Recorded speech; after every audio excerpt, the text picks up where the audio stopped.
Happy sort of late Wednesday evening for those of you on the East Coast. Happy early Thursday morning. This is the Sci-Fi Center live from the Sci-Fi Center. I am your host, William, and I am just about a half hour removed from seeing Black Panther Wakanda Forever. Very long movie, 2 hours and 45 minutes, and pretty very solid movie. I'd have to say it was up there with great movies. There is some bad, but more good, mostly good. Angela Bassett gives a very strong performance, and if anybody who is throwing her name around for a possible Oscar nomination, I could go along with that after seeing her performance. It was very strong. I loved everything about Namor. I love the way the actor portrayed him. I love the look of him, and I love the look of Atlantis. The backstory, including the somewhat bullshit way that they made him a mutant in the movies, but that's fine. That was kind of cool that they did their own cinematic way of explaining away, explaining how he was, who he was, why he has the powers he has, and it gave you within a time that they had, a good enough setup to Namor. And like I said, I really found him as a believable adversary throughout the entire movie. Um, all the normal characters are back. The acquisition of Ironheart, Riri Williams, was kind of a cool thing. I was worried about that. I thought that might annoy me, but it did not. She actually fit well, and that's how you fit a young actor into a movie without making them irritating. But they found a way to really do it. So I really enjoyed that. The special effects were good. Special effects were great. Once you see, they had not hit the tip of the spear of what Atlantis or I forgot what the exact name of the civilization. But for the purposes of this show and the time I've been on this planet calling it Atlantis, I'm going to call it Atlantis right now. I'll get the correct pronunciation for our spoiler stream later on this weekend. It looked amazing. The fight scenes, the choreography was amazing. There wasn't anything that's over the top. The last Marvel movie that I saw was Thor: Love and Thunder, which I thought was trash. So this was more along the formula of what they've done before. The humor is there. There are some jokes there, but they're placed where they need to be. They're not overwhelming. At no point in time you get the point where there's anything that's out of place.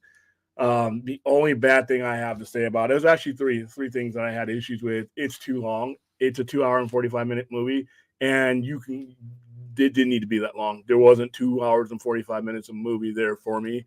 That couldn't have gotten to a point a lot sooner than they did. I thought it drags. Second act, it really drags. It picks up in the finale, but there are certain parts where things just go too slow. You'll understand when you see it because things move up and then they just kind of come to a crawl. That's where I think they could have probably cut about 20 to 30 minutes out of that movie. As much as I feared entering this movie, knowing that it was going to be a tribute to Chadwick Boseman, that I was going to see a funeral instead of being entertained, that was an issue, but not to the extent that I was worried about, and not to the extent that it really hurt the movie. It does affect the movie adversely, in my opinion. It starts out, the entire movie is kind of pinned down by grief, and the whole center point of the movie is about them grieving. And depending on what your style of movie and what you go to the movies for, this may not push the right button for you, because it's how they're dealing with grief is primarily what the movie is about. And the third thing is the fact that it's missing him. It's not just missing Chadwick Boseman. It is missing T'Challa. It is missing him. There are points in the movie where you really needed the legit original, the OG Black Panther, and he just wasn't there, and you feel that. I don't know whether that's by design, but I thought it hurt the movie a little bit. Like I said, it's a superhero movie with all the hallmarks of a standard Marvel Cinematic Universe, with the addition of just, like I said, the opening credits. You'll see how they've redone the opening scene, the opening logo, so that it's a tribute. I mean, there's tributes to him throughout the movie. There are parts though where it goes away from certain acts where you are watching just a superhero movie, and it does seem like a lot more fun than when it starts out. But then you're brought back down by that. I thought, like I said before, I've always, and I'll stick to this. And I tried to clear my head of this, but there are times, places, and things you use to grieve and pay respects to the dead and memorialize them. A comic book movie that's meant to entertain just isn't one of them, and you could feel it here at times. Not as much as I was worried about. I thought I was going to dread certain scenes of this movie, but they handled it the best they could once they made the decision to do that. I would have decided differently, but like I said, that's not a determiner or what I thought about the movie. Like I said, the length, the fact that it revolves around grief, and the fact that it's a little bit it's about 20-30 minutes too long for me, were the things that I would have changed if I could.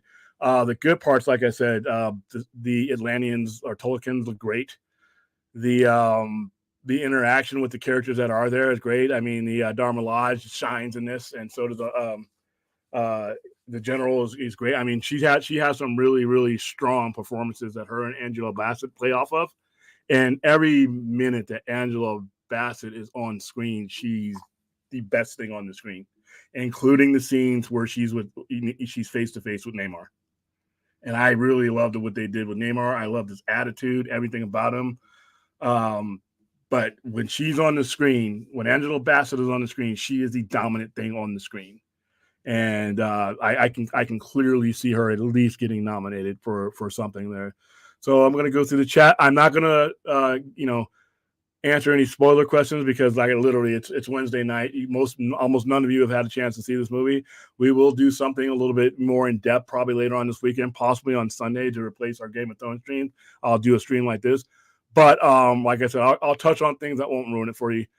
All right, how you doing, Damien Bobo? Hope you're still here. Faith Alfred, faith everything. Yeah, you can apply that to just everything in life right now. How you doing, Anthony? Hey, Chappie, what's going on? And hi to the chat. Kinky Sprinkler, what's going on, dude? Anthony Mazzano, hi, Uncle William. Huh? No nephews yet, but hey, you know what? Can't wait to hear what you thought about seeing at 3 p.m. today. Okay, so you're probably in a different time zone. So definitely worth the watch. I mean, you're probably going to enjoy it a lot better if you agreed with the decision not to recast Chadwick Boseman's character. If you were on board with that frame of thought, you're going to be 100% with what they did. The fact that I wasn't, I could not put myself into that gear because they made it a part of the movie. They made it a thing that I had to react to or emotionally respond to one way or another. And I just felt it was out of place. I felt uncomfortable at times because, like I said, I've gone to a funeral. I've gone all the places that you mourn. And now I'm in a movie theater where I'm supposed to let loose and have fun. And it took a while to get there because of all that. So, all right. Hey, that dude Vince going on. I'm hoping to see it a bit on the broke side for a week or so. I know what the broke side is. I know the broke side well. I have a map. All right, Anthony, I'm going to give 4 directors. I want you to choose one superhero from either Marvel or DC for each one. Tarantino.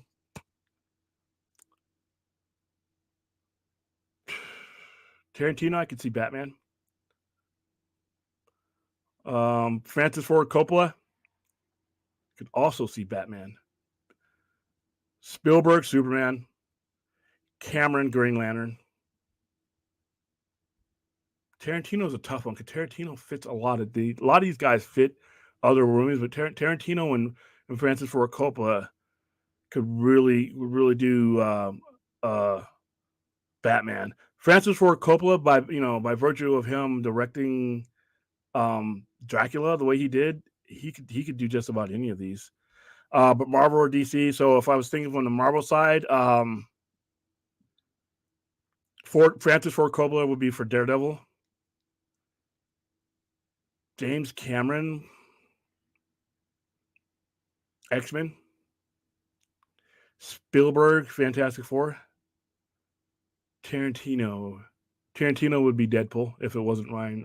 If Ryan was to say so, hadn't already been on there. So, all right, I've seen Black Panther Wakanda Forever on Saturday. Good, like I said, I think you'll enjoy it. Yeah. It was when it was flying, it was flying. It is a very very powerful movie. Like I said, it is a um Letitia Wright's character sort of kind of goes off the handle for me a little bit, given her circumstances, how they changed. But I understood where they were going with that. There were some other characters that are in there that don't have as much to do with the mainline storyline, but you can clearly see that they're setting up other things. The Ironheart character I thought was pretty strong. I thought I was kind of cool that they just kind of let her act. They kind of let her just be a young kid. You know, they didn't really hold back on her language or foul language, and the ingenious of her. It was kind of cool to see Riri Williams' character on screen with Shuri's character because they come from completely different backgrounds, but they meet and they have a common thing that they it meets in the same place. You know, there's some of her backstory there that they kind of go through, but not in a lot of depth. She's on the screen as somebody who's not a main character. She's on the screen just right enough time to not be overexposed. So I thought that they did a good casting job with all these characters. All right, William, what was your opinion on Telecon? The actual city, dude. The city's great. The city is great. Um, somebody who was some of the people I went to made a comparison to Avatar, and I'm like, oh, okay. You know, because I listen, I'm not going to see Avatar: Way of the Water in the movies. That is something that I will take a year or so to get through on Disney Plus when it hits. I have no interest in that movie. So when he told me that, I'm like, okay, well, I got my Avatar moment because I'm not going to see it. I like the effects. There are things that they do in the movie where they're shooting through the water and the water pressure changes to make it look like they're flying. And when Neymar's moving through the water and the way the way it looks like a traditional village, it was cool. And there's an effect that they do when they're up out of the water, they turn blue. When the oxygen is leaving, they're not absorbing the oxygen, they turn blue. But when they're down under the water, they look human. I thought that was a neat trick, and I thought that was a nice little detail that they added to there.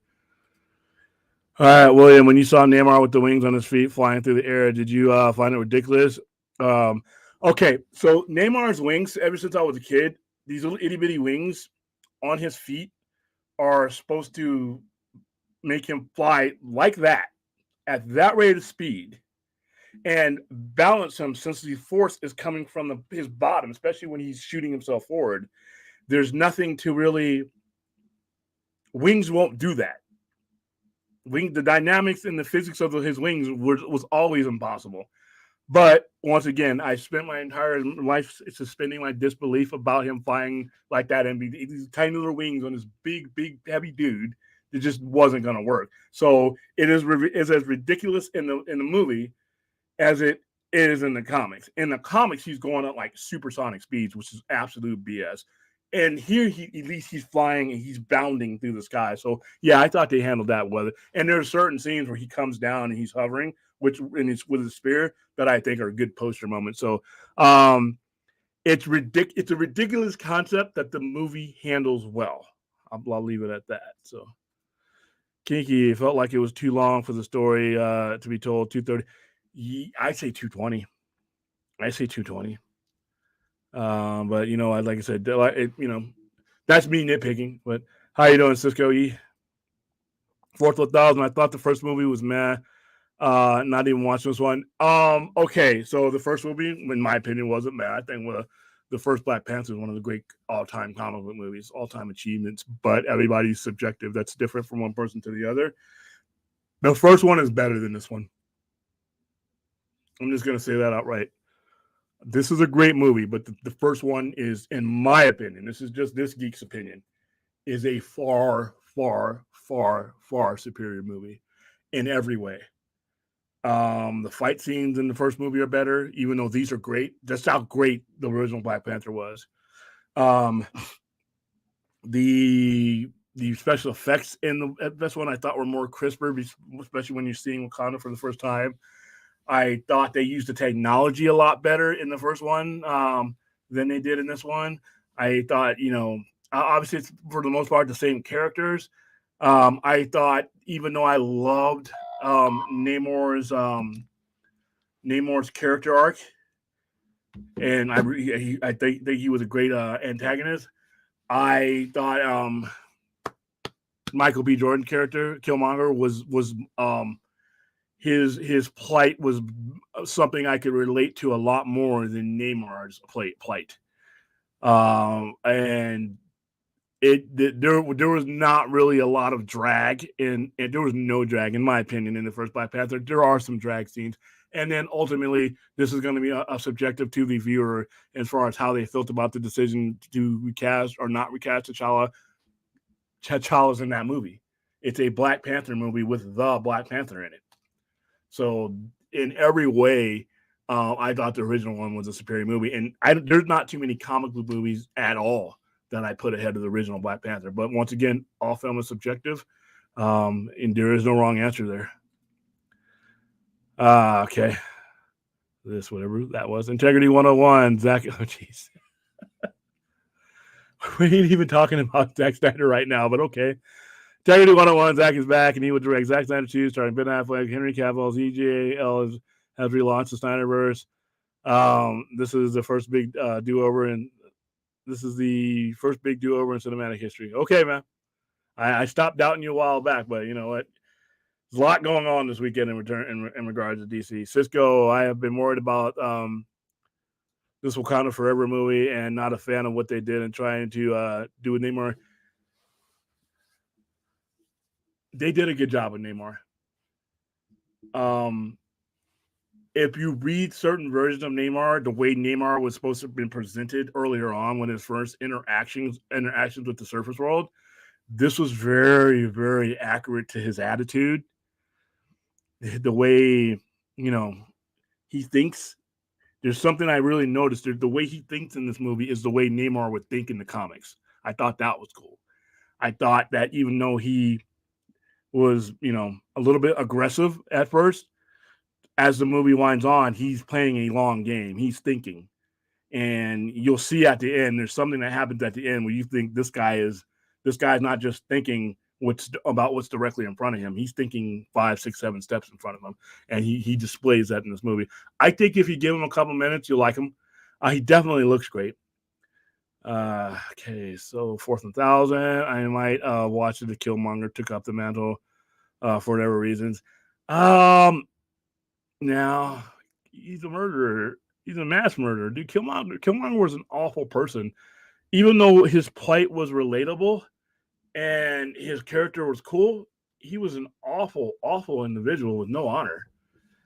He wouldn't be able to. You saw just the glimpses that you saw Killmonger as a leader were really bad.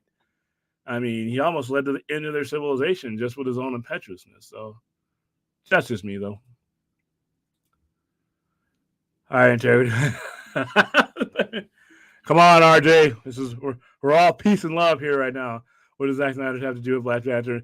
You know he has to say that, just like Todd Fair has to pop in no matter what we're talking about, whatever stream I'm on. When you see a guy like Todd Fair, you know that he's going to say Marvel's a gold standard. We could be talking about farming or fishing, and Todd Fair is going to say, that's okay. That's hilarious, though. Absolutely no offense, but the topic is inside. Let's come on, guys. Let's lighten up the mood here. We don't want to go after him. It's been a rough day on Twitter and YouTube today, by the way. That's all I'll say about that. Steve-O, did Ironheart need to be in the movie, or is she because of her? No, actually, she is a major. Without spoiling it, she is a major plot point. She is a major plot point in the movie. Does it help that she has a series going on? Did they strategically place it there? Maybe, but that doesn't take away from the fact that she is literally a very important part in the movie. I thought that well too. I thought, okay, Ironheart series is coming out, Armor Wars is coming out. Let's go ahead and slap this character in the movie, which is fine marketing. That's how you get people used to the character. But no, not only that, she's actually good in the movie and she's actually relevant in the movie. And they don't give you so much of her that it's still Wakanda. The Wakanda Forever part is very, in there. Like the Black Panther part is a subjective, but Wakanda is very well featured in this movie. So is Atlantis or Tolakan. Just a reminder. All right, Chappie. It's still a tragedy that we lost Chadwick Boseman from such a young age. Yeah, 42, 43 years old. Yeah, dude, he was literally, you know, you see guys. He looked. I didn't even realize he was in his 40s until he passed away. I thought he was in his mid 30s, and I didn't see a lot of him after he was ill because he hit it very well. It's a tragedy, and like I said, I felt that tragedy on the screen. If that was the mission, then they exceed. They excelled in that mission. Philosophically, though, I don't think that should be a mission of a fictional TV show or a fictional movie. That is something for a documentary. That is something for an HBO Max special. That is something where we all sit down and grieve. I found myself grieving because just remember, even if we weren't the actors and actresses that worked with Chadwick Boseman, we all as fans grieved. We all as fans were in shock. We all as fans had that hole, that void. So we grieved then, and we've been grieving since then. Not to the level of his family members and his close friends, but we all grieved in our own way.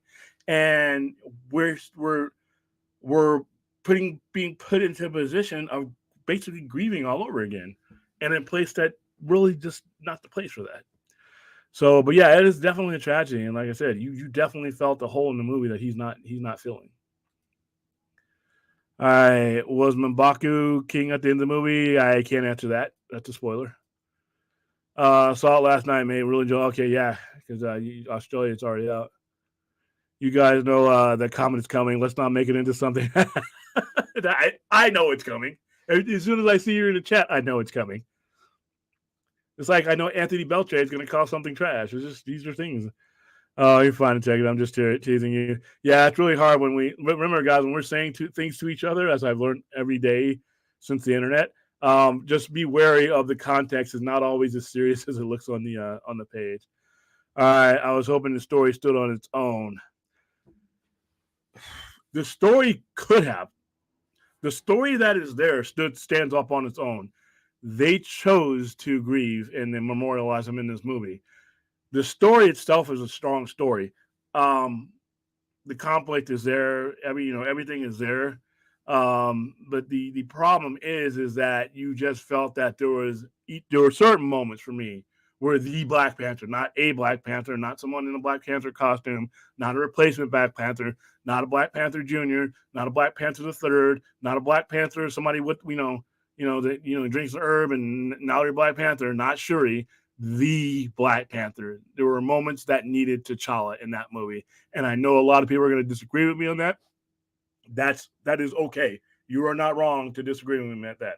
I just felt that the story and the dynamics of this presentation, these characters that they brought to you in the original, are wholly dependent on him, his leadership, his stature, his place in the lore, his place in their community. It was totally missing. I think they did that by design in some cases, but I think in some ways it hurt the film. Not destroy the film, doesn't sink it to the bottom of the ocean. I felt the difference though, and you could feel the tonal shift of the movie. That you knew there's certain moments, and when you guys go see it, for those of you who haven't, you can kind of feel where this is a moment that needed him. And you'll know without me spoiling it for you.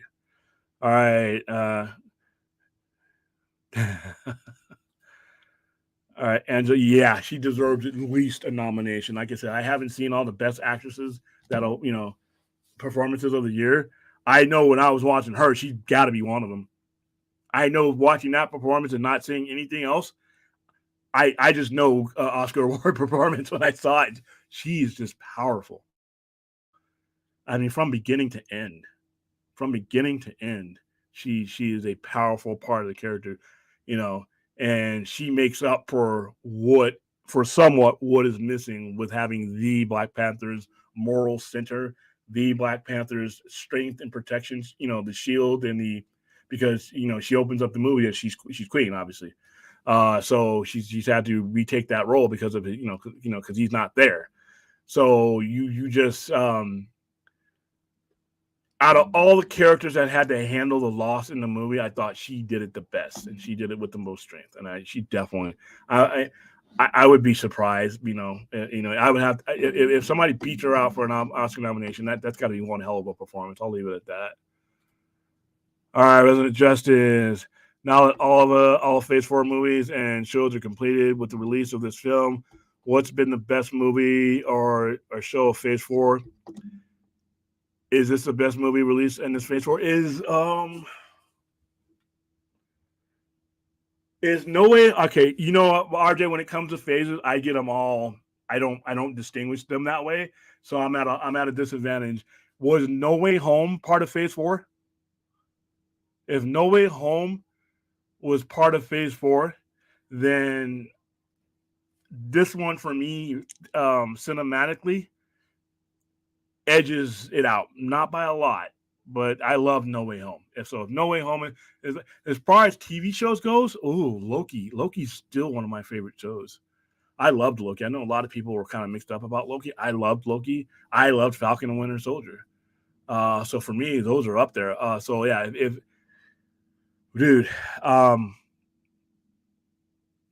I hold on. Let me look down to make sure that I'm in the right. I'm in the right phase. Okay, so no, yeah. If No Way Home is Phase 4, I have to give it. The way I felt when I left No Way Home was the way I've been wanting to feel about Tom Holland's Spider Man since they first announced him. Since I first saw him on screen, I hated, I hated the interpretation of his character prior to that. It made me ill. I liked him and I saw potential in him being Spider Man, but it was so cluttered by other heroes and other things that I couldn't see it until No Way Home. And I love the way No Way Home has its ebbs, its flows. It is a long movie, but No Way Home doesn't drag. It's giving you nostalgia done right. I will never, RJ, you were there with me. I will never forget the reaction to of people when those portals open up and you see those Spider-Man that we all knew were going to be there. We all knew they were going to be there. I don't think anybody in the theater that we had was surprised at all, but it didn't change the fact that feeling that overtook that theater when Andrew Garfield comes in, and then the feeling that building up because now you know he's there. Tobey Maguire's coming, and it just the fact that we all knew this did not hurt any of that movie, and the way it ends with Spider-Man being set on the proper track, and so I have to give No Way Home a slight edge over Black Panther: Wakanda Forever. So those are the two. But the TV shows, like I said, I didn't like Hawkeye. I thought Hawkeye was a mess. I did not like WandaVision. Um, what if? I guess it's part of Phase 4. I had mixed results on that one. The Phase 4 for me was just a lot of them taking a lot of chances. I didn't mind that. Some of them didn't work out. I thought Doctor Strange Multiverse of Madness could have been a much better movie than it was. I thought Thor Love and Thunder was an absolute waste of oxygen. So those drug it down. Doctor Strange, I thought was kind of chopped up. I hope there's a Raimi cut somewhere because it felt enough like a Sam Raimi movie, but shoehorned into their stuff.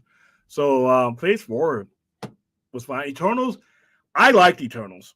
I think Eternals, given what they're going to be going into, I think a lot of people are going to go back to Eternals and realize that okay, this movie has a lot more to it than I originally thought because now all these other things are adding to it. So yeah, that's right. I would say yeah. I would.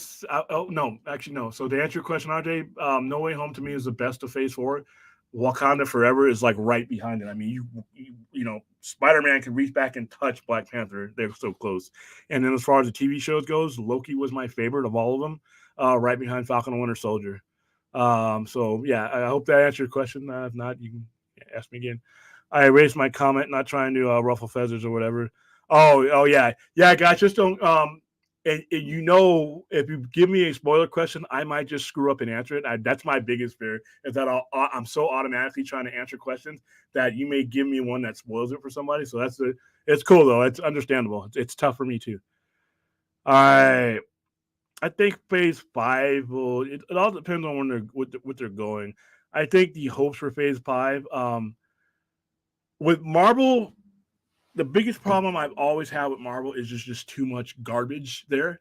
and you have to, in my opinion, you have to sift through some things to get to the really good gems. They are there, and there are plenty of them there, but it has become so cluttered.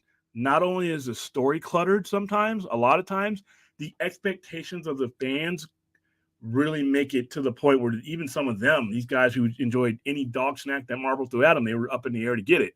Now some of those guys are like criticizing it, but I think it's because of a lot of times there's just so much there that doesn't need to be there when it comes to Marvel. That's why I'm hoping my hopes for Phase 5 is less. I actually want less volume in Phase. I know I'm not going to get that. I've seen the slate, but I it's when things start reaching its zenith with Marvels, the good characters that they give you that they release and that they've developed, those characters start getting less and less time. And it just seems like a mess sometimes. And you see characters in there that are just there just to fill a dot so that, a geek like me can say, oh, they did that in comics, now it's on the screen. When that character, a lot of times, just doesn't need to be there. You only have 2.5 hours sometimes of screen time. And with these series, most of the time, you only have 6 episodes. So I want Phase 5 to be to the point where they get to the point and spend more time on the things that matter instead of just trying to shove everybody's dream matchup into a movie or series. That's just me. I know I'm in the minority there. Force 1000, hey, a few streams ago I said DC should hit up the Top Gun Maverick director for Man of Steel.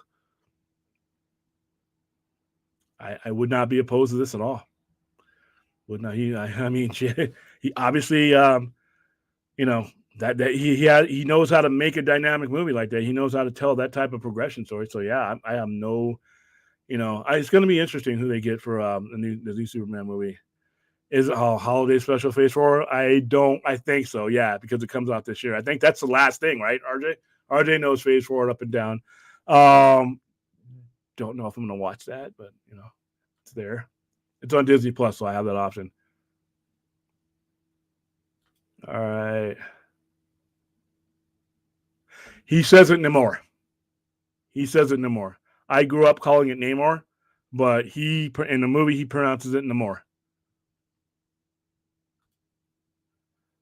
And that's when they call him by that name. He has his I'm not going to butcher it here, but he has his name that he's called by his people, but Namor is what his enemies and strangers call him.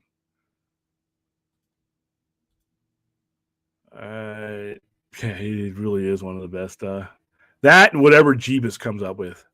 All right, yeah, but I didn't hear him as anyone's pick. Oh, yeah. There's a lot of people that are fantasy directing right now. They got to be real careful though, because once they announce the director, if it's not who everybody wants, everybody's gonna have to chill, man. Don't destroy the movie because it's not this guy or that guy. William, question about the fight choreography scenes for Namor specifically. Did it seem like they were using hand-to-hand combat? I don't know enough about those sources of Mesoamerica and Mexico. A lot of the fighting was just standard punch, spear, dodge, but there was you could see there was a sort of martial arts there. I'm just not a martial arts expert enough to be able to determine it for you. Sorry, man. I don't want to give you a BS answer because I don't know. All right, William, how long have you been going solo on Poindexter Lounge now? 8 months. 8 months. I think my first show was 8 months ago. But this isn't Poindexter Lounge, though. I'm part of his network, but Poindexter, the only time it's Poindexter Lounge is when Enosh is hosting it. Everything that you see me on is the Sci-Fi Center Live or the Sci-Fi Center Presents. I have yet to host a Poindexter Lounge, actually Poindexter Lounge proper, without him there. That's his, that's the flagship show. But me personally, I've been going solo for 8 months on my own shows. Score was excellent. And the CGI was on par. I didn't have a problem with the CGI. Hunter Iggy, how you doing? William, what's your thoughts on Ryan Coogler not recasting Black Panther because Boseman's brother asked him to recast? We have gone in depth in this. I won't go too far into it. I did not agree with that decision. My words on this, and I'll say them over and over again. People stop. The world does not. It continues to spin. Life does go on. Chadwick Boseman, as brilliant as he was, as talented as he was a part of the story. He was an asset, a great asset, a great piece of the story. He is not the story any more than Angela Bassett, any more than Naomi Lapong, any more than Martin Freeman, anymore. They are all there to tell the story. Not one of those individuals is the story. Black Panther is a fictional character that existed before Chadwick Boseman and will exist long after him. And I disagree with altering your fictional story due to tragedies. If I always give the benefit of the doubt to the storyteller, so long as they are telling the story that they intended to tell. He has now admitted that this was not the story that he was going to tell, and obviously he changed it because he wanted to pay tribute to Chadwick Boseman. I don't mind that paying tribute to. I just mind using a fictional movie as your setting because you could feel it. You could feel the grief in the movie, and you could feel the emptiness that a Black Panther movie should not have when it's called Black Panther. So I've gone over it over and over again, and leaving this movie, I feel stronger in favor of recasting T'Challa than I ever did prior to seeing this movie tonight.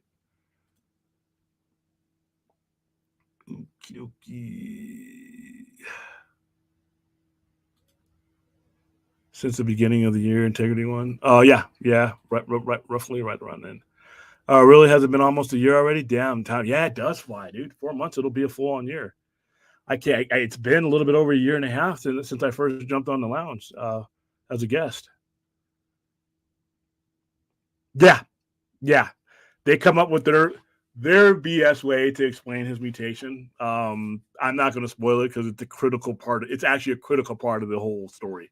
So I'm not even going to go in that direction because I'll accidentally screw it up. Yeah, they do though.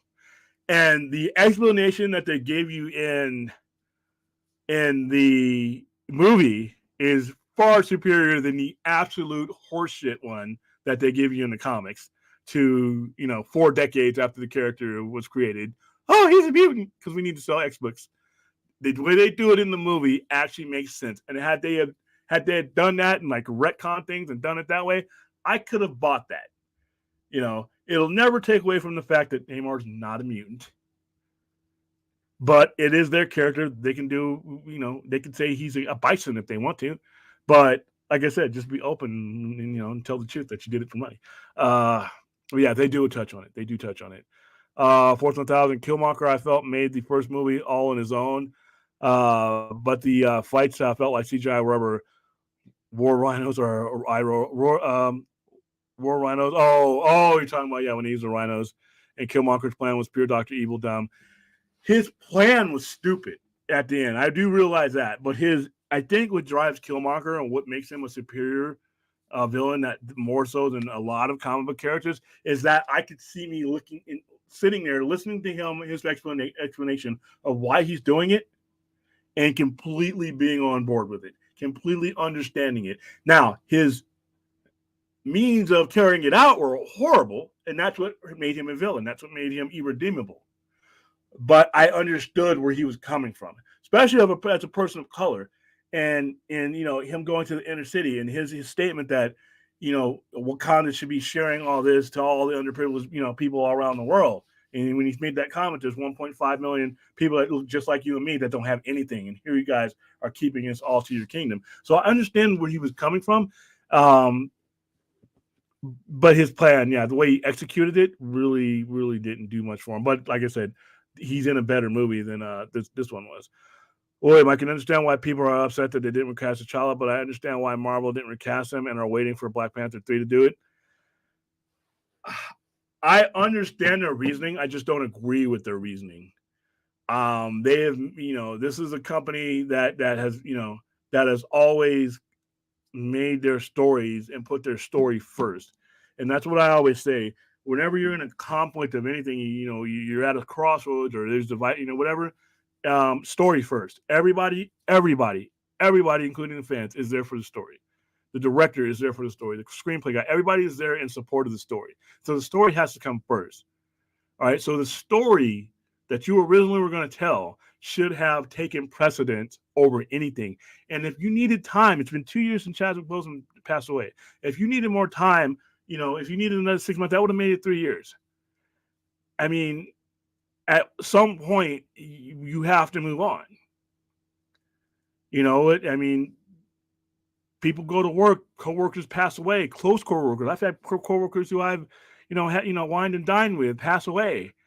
I go back to I got to go back to work. I mean, the story should have been paramount, and it for the first time in their decision making, Marvel and Disney have never really let things affect their storyline, the trajectory of their storyline until now. They've always made the right decision, and this I don't think they made the right decision in this one. I can understand the decision, but I disagree with it. All right, Ainge. Hey, long time no see. Hey, William. Hello, Chad. Did they retire Chad with Jersey nicely? That's all I wanted to see before they recast him. It's hard to answer that without giving some plot points away. I'll answer that on Sunday. Sorry. All right. I appreciate that he can. I appreciate that he can read that with a smile. What am I reading with a smile? Okay. Uh, All right, William, can you explain the ridiculousness on Twitter saying that Neymar shouldn't have been Mayan or Aztec influence? He should have been white only as was the first time you saw him on screen. Um, they did the appropriate thing. It fits. The changes that they made to him fit. It fit this storyline, and it fit what they were going for. There is nothing in the changes of Neymar or Namor, whatever you want to call him, Submariner, that alter the course of what you know as the Submariner. Um, you know, him being Mayan or of Aztec descent strengthens the theatrical version that they give you, but in my opinion, does not detract from the original what Neymar is, because that was never a part of his story in the comic, but it felt right here. So I think once you see it, you'll understand. So is Loki. It's also another reason I hate StreamYard. I deleted that comment, but StreamYard still. Oh yeah, I'm sorry, and it doesn't let me know what was deleted or not. I'm just reading them up and down. Yeah, Ironheart. Ironheart was well placed in this movie. I have to give him credit there. William, I watched the trailer and I saw all those military people. I didn't think they were traditional military. I thought they were private military contractors. Did you think the same thing? Yeah, but they immediately tell you what they are. They immediately, because something happens, and I won't tell you, but they immediately explain who they are, what country they're from, and what level of military that they were. But you're right to think that they were upper tier military type people. All right, I'm looking forward to the Ironheart series. I am too. I'm looking forward to Ironheart. I'm looking forward to Armor Wars. So, all right, Integrity 101. Thank you, appreciate it. Can't wait till we rejoice the next time coming back. All right, Rhea. Hi, Rhea. I wish I had when I start getting super chats and stuff on my own channel. I want it to be Rhea's voice saying, "You have a super chat from so and so." She doesn't like her voice. She has a perfect voice for those type of things. I love her voice. Her little floppy hat and her cat ears. I should be wearing my cat ears, but I came from the movie theaters. How you doing? Good vibe. Yeah, we need good vibes today. Yeah, please smash the like button. Smash it for the Poindexter Pantheon, our network. Obviously, if you go to my website, you can find my YouTube page. It's really easy now. It's youtube.com/at the Sci-Fi Center. All one word, no hyphens, no separation. So once again, I'll go over what we're doing there. We're going to be doing a lot of stuff there. We're streaming there right now, but we're going to be doing a lot of short form content once I get around to it. In fact, this weekend, I think I'm going to be launching the first of that stuff for you guys. 5-10 minute things that you can listen to and watch really quick. Some of them will be 15 minutes. But it gives you what my goal is to try to connect these mediums that we all exist in. My origins are from comic books. That is, so much more stuff here than that. It's much more diverse than when I started out in 1995 than it is now in 2022. But the DNA in me, everything sprouts from the comic book store. So when I see these movies being made and all these people gravitating to things I used to have to fight people about in school for being a nerd and a geek, now I see it's cool, but they're skipping the source material. Nobody has to read the source material, but I think it would augment your experience in these movies and these TV shows. So a lot of my content is going to be about that. There's going to be some Star Trek stuff in there, but really quick stuff that you can watch really quick. And then when it comes to really long streams, like this one won't be a long stream, but when it comes like the long live stuff like that, that'll primarily be what we do on Poindexter. All right, Kinky saying hi. Yo, Vince Integrity. Okay, yep, just getting everybody. Everybody's saying hi to Rhea. All right, hi everybody. Okay, cool. So I sent a bunch of people to see Smile, but I myself did not see it. So let's see. I hope everyone here who didn't see the movie was because you gave your ticket to a person of color and stood outside the theater to make sure that they were safe. If not, you're a bigot.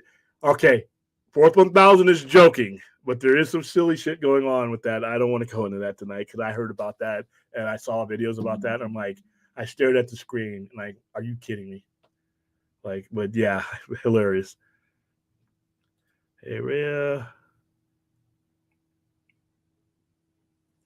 If you're thinking future installments of Marvel Cinematic Universe, I want to see more space stuff. I want to see more cosmic stuff. I want to see Galactus. I want to see the scrolls. I mean, I'm getting that with Secret Invasion.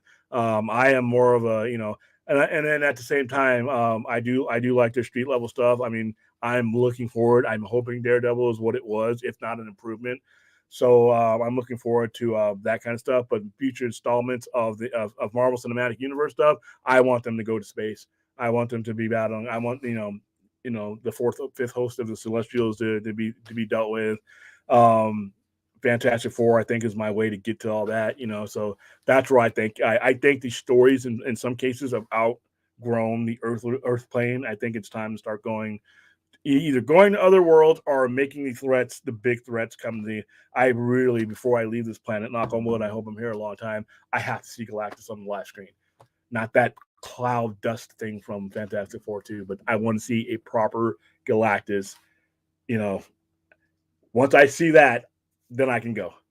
But that's been my character, and Silver Surfer. So cosmic characters like that I hope they get to.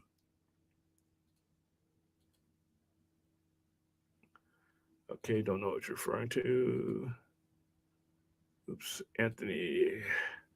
William, I disagree with you. Actually, I would like to see more of the supernatural side of MCU. And then, well, I a little bit of that. Listen, Werewolf by Night and Moon Knight, I love. So I'm not opposed to that either. If that comes on, I'm watching it. But as far as like my long-term goals, like the next installments and stuff goes, if the big movies goes, I really need to see more cosmic. I would rather the supernatural stuff be primarily on the shows to where they can get more time.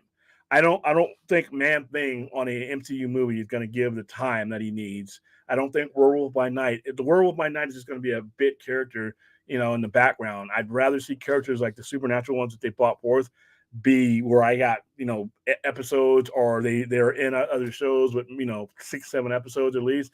With the cosmic stuff, they can really do it more justice on the big screen because everything will lead to it. There won't be any shortages of stories and plot. There might be too many characters sometimes jammed into them, but at least the actual story arc will be better. I think that the metaphysical and the supernatural stuff, personally, is better served on Disney Plus. Plus, they can go a little bit further if they want to, if they choose to, because they can just they can seal it off from kids. All right, so integrity. All right, so you guys are having a conversation there. Ironheart series has a drag queen actor or actress, whatever you call. I sense failure. That's not very nice.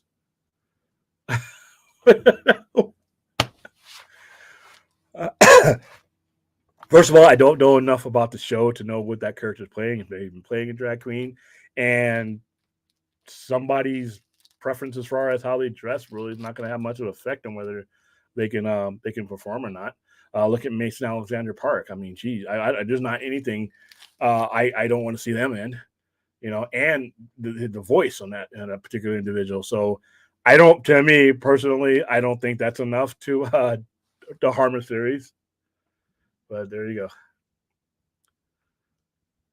All right, let's see. Fourth came in a little bit more. Yeah, as long as they don't perform for kids. Um, like I said, it's I think we're reaching a point where Marvel goes where you're gonna you have your audience that's been with you since '08 is starting to go up. Some of these guys are reaching their 30s. Some of them have kids of their own. You're gonna have to, in my opinion, you're gonna have to give that growing content consumer a little bit more than you gave them in the beginning because they have outgrown that. It's like with DC Black Label comics. DC Black Label, even though that stuff's the best selling stuff for me right now, is because a lot of my collectors who grew up collecting Batman have outgrown the standard stories that are in the standard books, and they need a little bit more of an edge. They need a little bit more a longer leash on their stories than that. And I think Marvel would do well to go in that direction as well. All right, let's see. Okay, cool.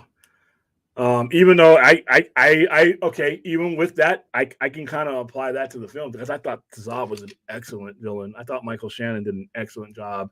Even once again, a mass murdering, irredeemable person, but his plight is understandable to the point where that's what makes a good villain for me. When I can kind of see myself, kind of seeing his way, I can't condone what he's doing. He wanted to wipe out all of mankind, but his reasoning at the end was sound. All right.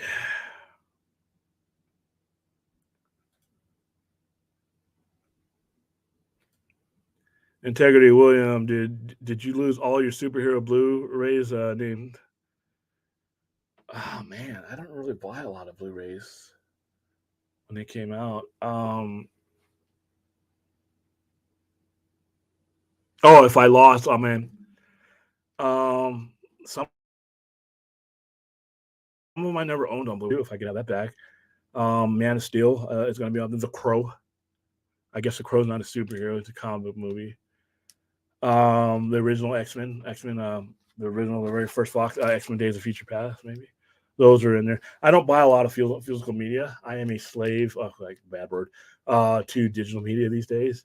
I have all my digital media here at the store. I just bought it here and I'm selling it for cheap. All right, Daniel with a $2 super chat. Where does Neymar rank on MCU villain scale? Pretty up there because most of Marvel's villains, that's another weakness about Marvel's villains, is they're weak for the most part. Killmonger's a strong enemy, a strong villain. Most of the Marvel villains, in my opinion, are pretty much just met the expectation. Very few of them have exceeded. Neymar is a very credible enemy. A lot of it is because of his journey to becoming a villain. I mean, I don't know how much of the word villain is accurate. Killmonger is great. It's up there. See the Iron Man movie. All the Thor movies had shitty villains. Iron Man movies had decent villains. Captain America had Red Skull, but not enough of the Red Skull. Thanos is, I think, one of the worst villains of all time, especially in cinematic version, because he's one of the dumbest villains ever created in the Marvel Cinematic Universe. It turns him into, Stephen Hawking's intellect. But yeah, all of the MCU villains, even if the movies themselves are good, their villains have always been weak. That's one of the things that always attracted me more to DC's films. At most levels, even the Nolan films, which are not my favorite films, it's the villains that drives it. Well, the villains that drove The Dark Knight. The Dark Knight is all about Heath Ledger. I don't care who else is in that movie. When I watch The Dark Knight, I don't watch I have a version of The Dark Knight that I've chipped up and cut up that only has Heath Ledger's Joker on the screen when he's on the screen. I care less about the rest of that movie or that series. So, and when it comes to DC movies, to me, like Zod is a much more interesting a villain. BBS had a weak villain, but it was each other. And obviously, Justice League has probably the biggest enemy that you could have in DC. So, Neymar ranks pretty high because of that, and a lot of it is because, like I just said, Marvel doesn't have a lot of good villains in their movies. Mason Alexander Park is Quantum Leap revival. I think finding that revival almost unwatchable though. I gave it some time, and I knew how I was going to feel about it. Once again, sometimes when you remake something where so much a part of the atmosphere of it is the time that it was released, the late 80s, early 90s, you cannot capture that energy again. They try really hard, but yeah, I don't know if unwatchable. It's a harsh to unwatchable, but it's not. I don't think it's very good. Sorry. All right. I never watched Blade. It's pretty gory for its time. Yeah, it's got some violence. It's Wesley Snipes Blade. Yeah. Does Wakanda Forever move the needle, or does it feel like another installment? I don't think it moves the needle. I think it maintains the standard. It doesn't catapult. I didn't walk out of Wakanda Forever because I've seen, like I said, I saw a better movie just in the calendar year. You know, just within the last 12 months, I've seen a better movie in Spider-Man: No Way Home. I thought that movie moved the needle, but I thought this movie just maintained. It maintains a high quality. It brings things back to what I think a lot of people want to see in Marvel's movies. It Love and Thunders the MCU for a moment. You know, you went from stupid to really intellect to really cerebral. It's a very smart movie, but I don't know if it moves the needle. I think it keeps it right at the quality of other good movies. Take Thor out of it. Take the Thor movies out of it. Take Guardians of the Galaxy 2 out of it. It's on the upper tier Marvel. I'll say that. It's like Thor, Love and Thunder is lower tier Marvel. Um, Whereas things like Shang-Chi are higher tier, higher quality, better story, more cohesiveness. So it maintained the standard. I don't know if it moved it up. That's my opinion. The Black Panther 2 underwater world looked better than Aquaman 1. They were different. They were different. What James Wan was going for in the underwater scenes for Aquaman was a different mood and a different feel, and for what that was, it was great. What they're going for under here is more of a empathetic view of his people and what he's trying to protect. So there was two different missions there. They were both great, um, but yeah, for different reasons. Fourth 1000. You never watched Blade? Okay, I watched Blade in the movies. So if Disney made Man of Steel, they would try to redeem Zod and make some waggy tag. Yeah, I agree. So Anthony Williams, since you own a comic book store, can you explain DC Black Label? I kept hearing from friends who are hardcore comic book readers saying that DC Black Label was more raunchy. Yeah. I don't like the word raunchy. It kind of fits, but edgier. The tone is different. The tone is grittier.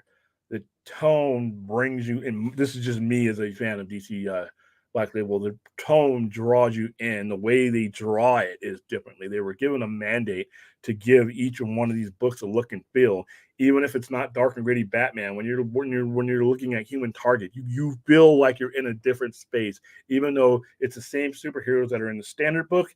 They are approaching them a lot different.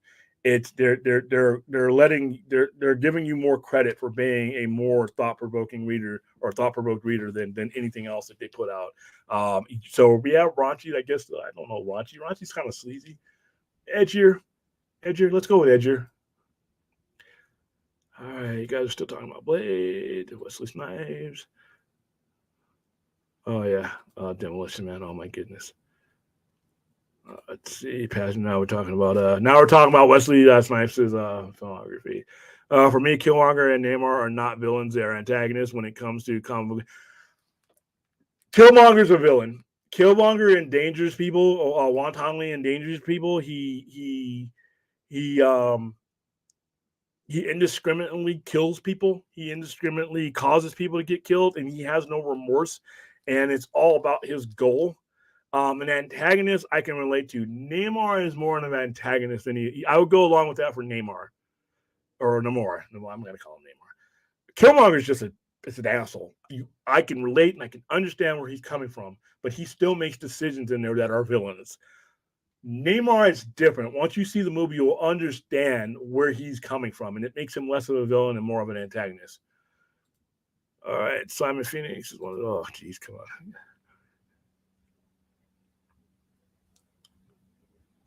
All right, in the comic books, are villains and antagonists the same concept, or are they two separate? I would say an antagonist is somebody. Okay, so an antagonist for me is going to be somebody who wants to achieve a mission, doesn't set out to hurt people, doesn't set out to have casualties, and for people to get hurt, um, but has a mission that is paramount, and they see that if those people do get hurt, they are affected by that, but they are driven by their mission because their mission they feel that their mission serves a greater good than a few people, however many they are, that may be hurt by it. I'm going to give you an example of Osmandius from Watchmen. All right, what he did was wrong, but he wasn't. He thought that if mankind went to nuclear war, because remember Watchmen takes place 10 minutes before the doomsday clock, so we're in the Cold War and we were living under the constant threat of destroying ourselves. He felt that if we went the full way, and we were going to, that all mankind would be wiped out. So what he did, and it killed 15 million people, he did the logical math in his head: 15 million or 7.8 billion. And they even go over that. Um, there are some people who blur the line between antagonist and villain. Magneto, and depending on how he's written, is written as somebody who's trying to save mutant kind because there is a threat to mutant kind.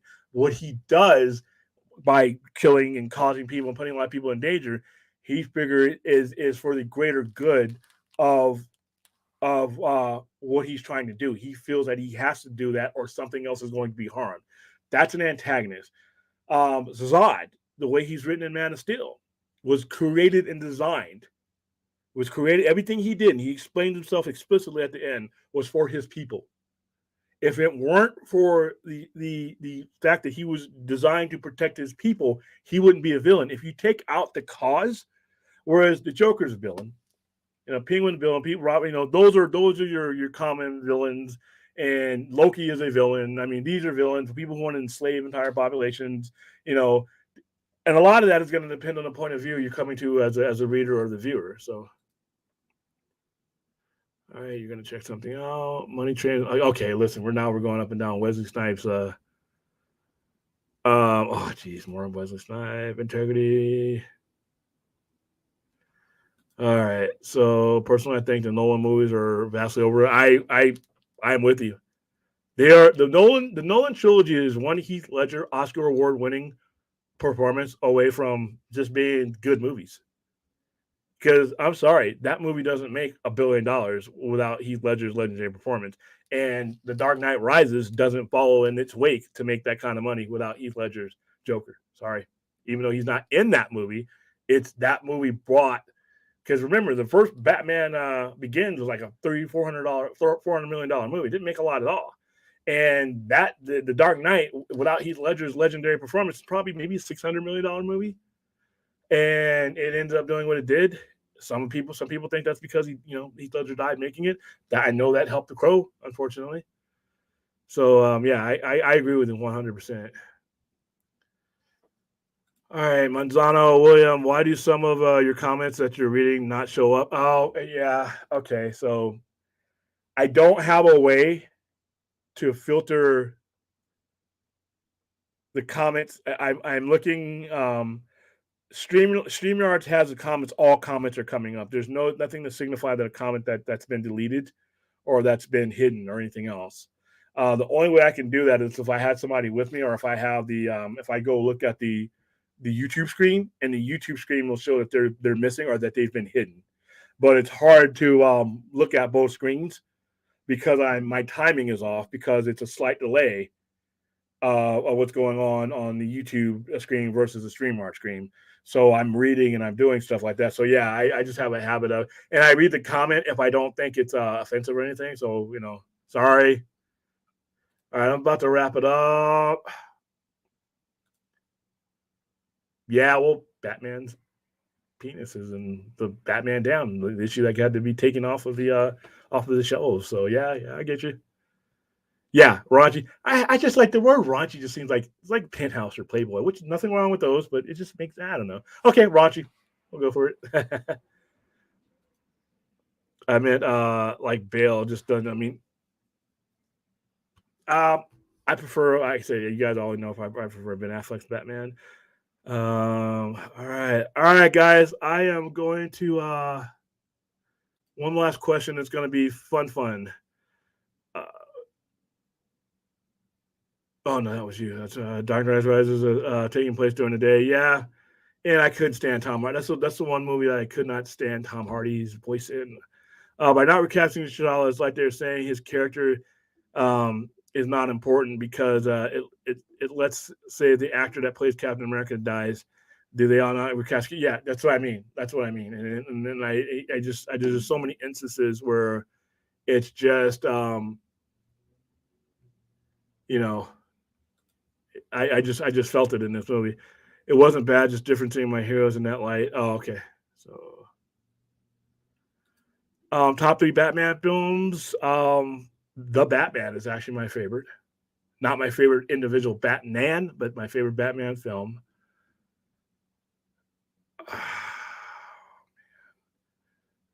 Batman 89 and Batman Forever. Um, so yeah, those are my three. All right, Black Star. Yeah, they didn't have to use Two Face. All right, guys, that's gonna be it for me. It's midnight here, and I got to get home. I got to eat my fat burger. Let me show you guys something. This is amazing.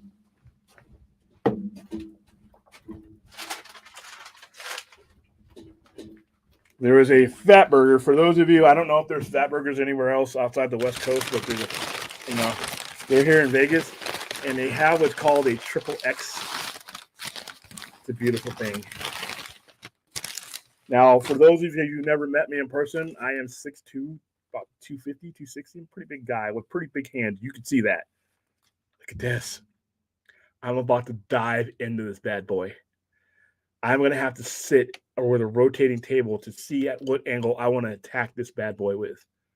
All right.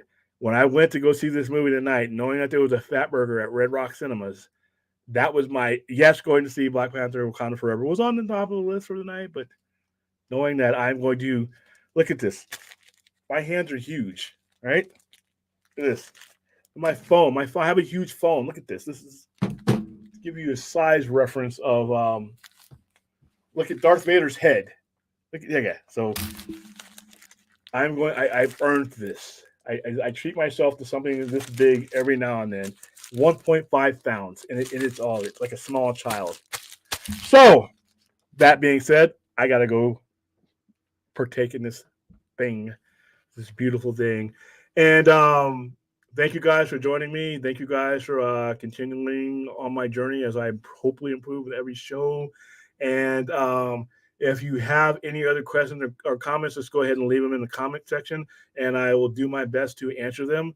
And if you would just want to save it for the next stream that we do, which will probably be tomorrow, go ahead and do that then. Because like I said, I'm getting into the point where as long as I can keep it short and sweet, I can stream a lot more.